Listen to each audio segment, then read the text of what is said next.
sommes dans une situation où nous avons une contrepartie de notre croissance qui s'appelle le danger dans la frontière Est. Mais pas que. Parce que nous avons d'autres pays qui sont exactement dans la même impasse. Par exemple, l'Iran.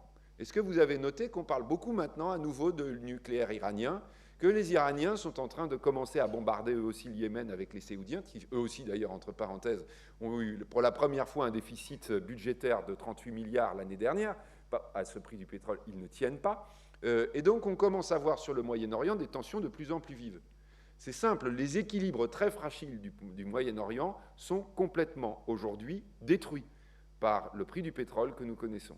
Alors on va dire que ça ne nous concerne pas, après tout c'est un peu loin, c'est pas sûr quand même. Et donc là, il faudrait peut-être qu'on fasse attention et qu'on regarde vraiment les conséquences de ce prix du pétrole bas en ce qui concerne les équilibres géopolitiques du Moyen-Orient. On pourrait continuer comme ça rapidement, je vais aller très vite. L'Algérie ne tient pas. L'Algérie ne tient pas au prix du gaz actuel. Alors pour le moment, on ne s'en est pas encore bien rendu compte, mais nous, Français, on va être très concernés si l'Algérie ne tient pas. Et on va avoir très très vite des conséquences qui peuvent être extrêmement graves et qui peut-être évidemment obéreront nos croissances. On dira « Ah bah oui, oh là là, c'est dommage, on était bien partis, mais il y a eu des événements géopolitiques. » Non, non, c'est l'un est lié à l'autre.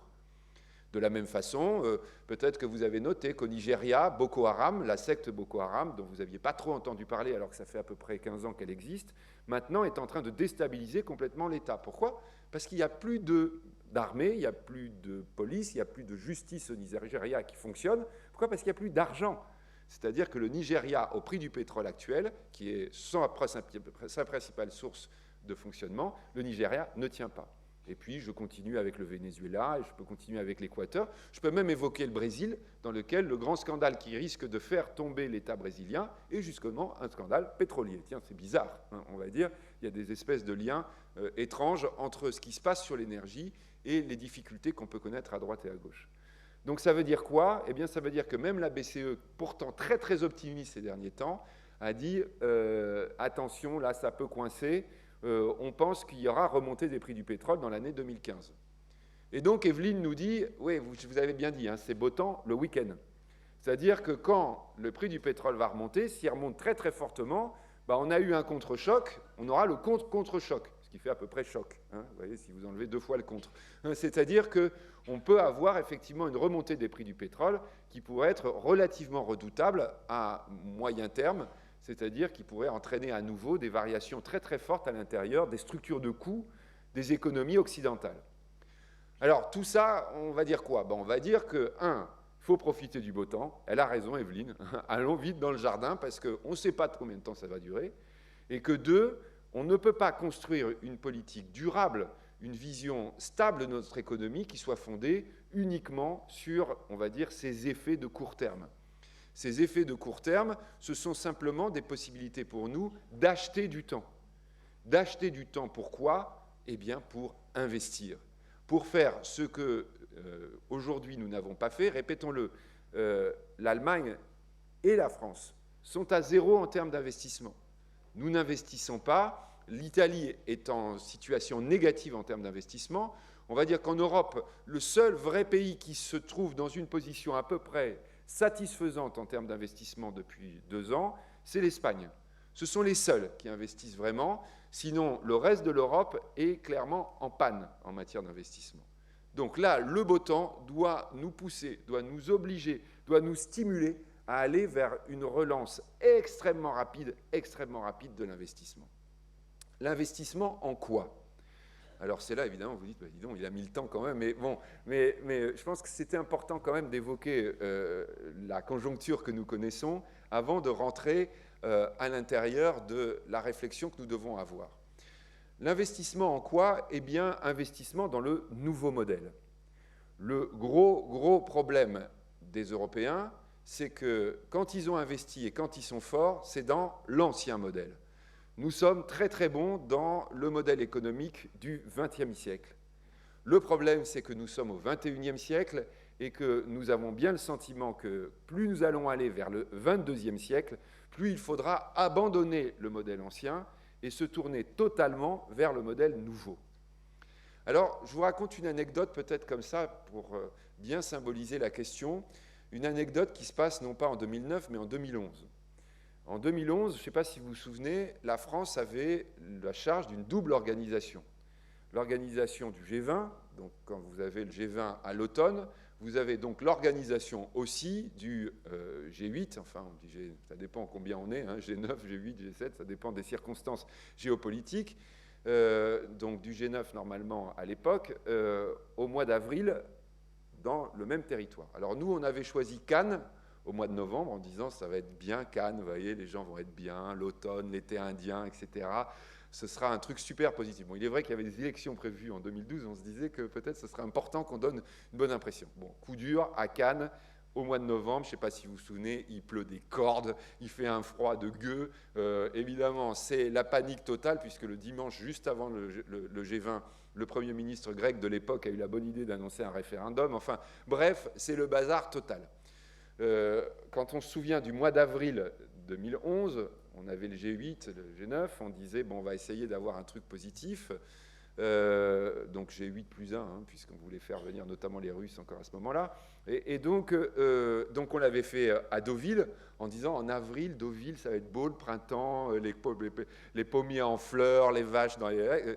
il pleuvait des cordes, il faisait un froid de gueux, il y avait du vent, enfin bref...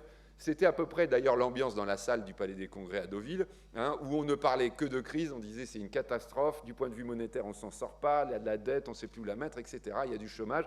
Donc enfin, vraiment, on va dire, l'ambiance n'était pas au beau fixe. Et donc on avait eu l'idée en disant, bon là, entre le G8 et le G20, comment on pourra arriver quand même à faire de la com un peu positive autour de ces rassemblements. On avait eu l'idée de rassembler au mois de mai, alors c'était d'ailleurs Publicis, hein, donc le flamboyant patron Maurice Lévy de Publicis, qui avait dit, mais voilà ce qu'il faut qu'on fasse, il faut qu'on fasse un grand coup de com', qu'on fasse venir le monde du 21e siècle et du 22e siècle à Paris. Et donc on avait fait l'IG8. L'IG8, c'était les 8 plus grandes sociétés du monde en matière du numérique qui se retrouvaient à Paris. Et donc normalement, à l'amphithéâtre des Tuileries, où devait avoir lieu, un peu comme ici, on va dire la causerie de démarrage, c'était Steve Jobs qui devait parler. Steve Jobs, donc le fondateur d'Apple, devait expliquer comment lui, il était devenu l'un des leaders absolus de ce nouveau monde et comment il avait des projets pour encore développer son entreprise. Nous sommes en 2011, Steve Jobs, au printemps, a des attaques à nouveau de son cancer, il est à Paris, il se prépare à aller à faire la conférence et vraiment au dernier moment, il ne peut pas, enfin, le cancer d'ailleurs l'emportera quelques semaines plus tard.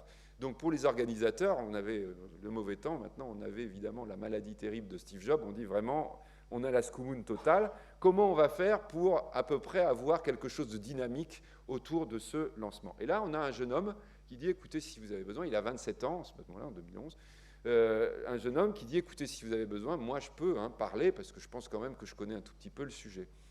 Alors Maurice Lévy le regarde, oui, remarquez, oui, pourquoi pas, vous êtes pas mal en termes d'image. Il s'appelle Mark Zuckerberg, c'est le fondateur de Facebook. On lui dit, bon, ok, alors demain, amphithéâtre des Tuileries. Tout ça est vrai, hein, c'est comme ça que ça se passe. Et donc le lendemain, on arrive, exactement comme tout à l'heure, hein, avec légère angoisse des organisateurs, en disant, bon, quand même, il faut qu'il soit là.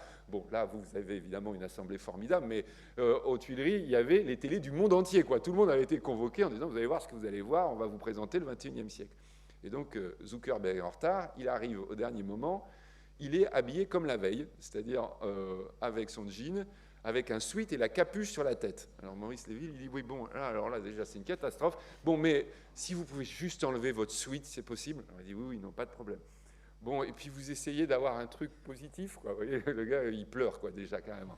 Et Zuckerberg va être absolument extraordinaire, exceptionnel. Il va envoyer coup de poing dans l'estomac, coup de poing dans l'estomac. Alors il prend le micro, et il commence à dire, bon, alors il paraît qu'au mois de mai, au mois d'avril, pardon, vous avez parlé de crise ici en France. Alors, oui.